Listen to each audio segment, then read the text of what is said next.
السلام علیکم ناظرین سیزن 3 ایپیسوڈ نمبر 41 کے آغاز میں گورنر ویسلوس قلعے میں بڑی گہری سوچ کے ساتھ ٹہل رہا ہوتا ہے تو اورال اسے پوچھتا ہے کہ کیا سوچ رہے ہو؟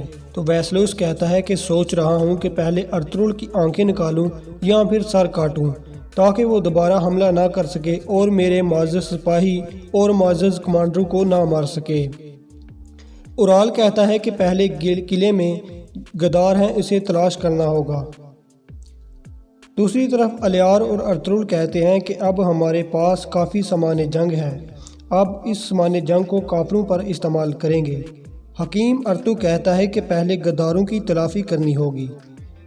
دوسری طرف حلیمہ خاتون کلینوں کے نمونے ڈھونڈ رہی ہوتی ہے تو گنیالی آ کر کہتی ہے کہ میں نے عورتوں میں بانٹ دیے۔ اتنے میں آئمہ خانم اور اصلاح خاتون آ جاتی ہیں۔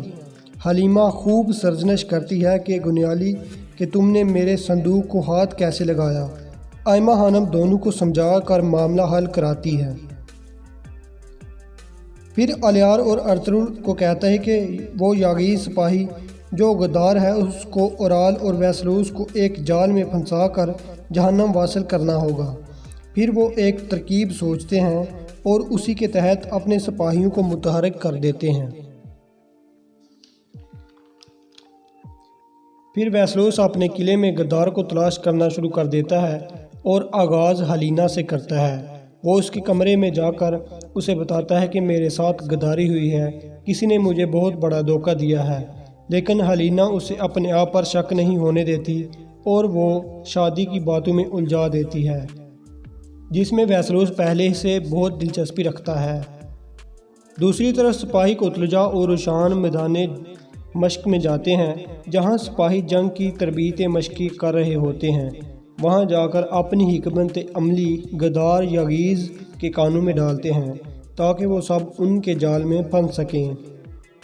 پھر گنیالی خاتون زلجان کو ملتی ہے، وہ تھوڑی سی اداس ہوتی ہے، جس پر زلجان گنیالی سے پوچھتا ہے کہ بتاؤ کہ کیا پریشانی ہے، اور وہ بتاتی ہے کہ حلیمہ خاتون نے میرا دل دکھایا ہے اور وہ مجھے میرے باپ اچار کو اورال کا غدار ہونے کا طعنہ دیتی ہے، یہ بات مجھے بہت دکھ دیتی ہے۔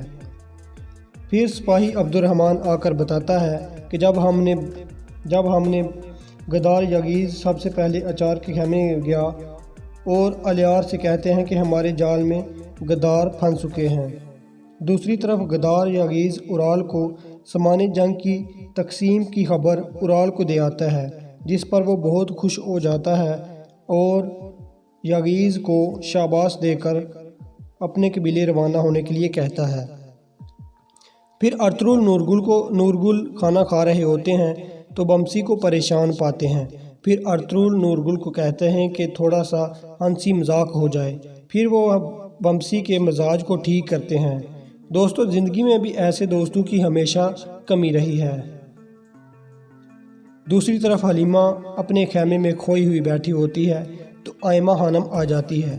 پھر وہ حلیمہ سے پوچھتی ہے تو وہ زلجان اور گنیالی پر الزامات لگاتی ہے، جس پر آئمہ خانم حلیمہ خاتون کی سرزنش کرتی ہے اور کہتی ہے کہ کیا آپ کو پتہ ہے کہ یہ تمہاری باتیں ارطغرل اور زلجان دونوں بھائیوں کے درمیان درار ڈال سکتی ہیں، لہٰذا ایسی باتوں سے گریز کیا کرو۔ پھر گنیالی سے اس کا باپ پوچھتا ہے کہ اب تمہاری شادی کا وقت آ گیا ہے، کیا تمہارے دل میں بھی کوئی ہے؟ جس پر گنیالی زلجان کا تذکرہ کر ڈالتی ہے۔ پھر اورال قلعے جا کر یاغیز غدار کی خبر کو گورنر ویسلوس کو بتا دیتا ہے۔ دوسری طرف ارطغرل خیمے میں آتے ہیں تو حلیمہ کو پریشان دیکھ کر پوچھتے ہیں کیا ہوا ہے، تو حلیمہ انہیں زلجان اور گنیالی کی محبت اور وہ ڈانٹ جو آئمہ خانم نے حلیمہ کی تھی وہ سب بتا دیتا ہے۔ دوسری طرف ویسلوس ہلینا کو اپنے حملے کی خبر دیتا ہے جو ارطغرل اور اس کے سپاہیوں پر کرنے والا تھا۔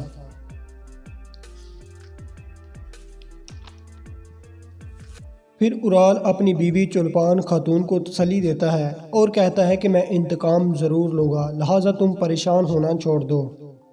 دوسری طرف ویسلوس کمانڈر ٹیو کو بلاتا ہے اور کہتا ہے کہ ارطغرل سے بدلہ لو اور ایک سپاہی کو ہلینا پر نظر رکھنے کے لیے کہتا ہے۔ کیونکہ اسے حلینا پر غداری کا شک ہوتا ہے۔ دوسری طرف ارطغرل ابن عربی کے پاس جاتے ہیں تو ابن عربی قرآنی آیتوں کا حوالہ دے کر کہتے ہیں کہ تمہیں ہر حال میں اللہ اور رسول صلی اللہ علیہ وسلم کی حکم کی پیروی کرنی ہوگی۔ دوسری طرف ارطغرل جنگ پر جانے لگتے ہیں تو حلینا کہتی ہے کہ مجھے آپ کے کھونے کا ڈر ہے، جس پر ارطغرل حلینا کو تسلی دیتے ہیں اور الیار اور ارطغرل میدان جنگ کی طرف چل دیتے ہیں۔ دوسری طرف زلجان وہاں جاتا ہے جہاں عورتیں قالین بنانے کا کام کر رہی ہوتی ہیں اور حلیمہ خاتون کو ڈانٹتا ہے کہ تم نے گونیالی کے ساتھ اچھا نہیں کیا۔ اور دوستو یہاں پر اس قسط کا اختتام ہو جاتا ہے۔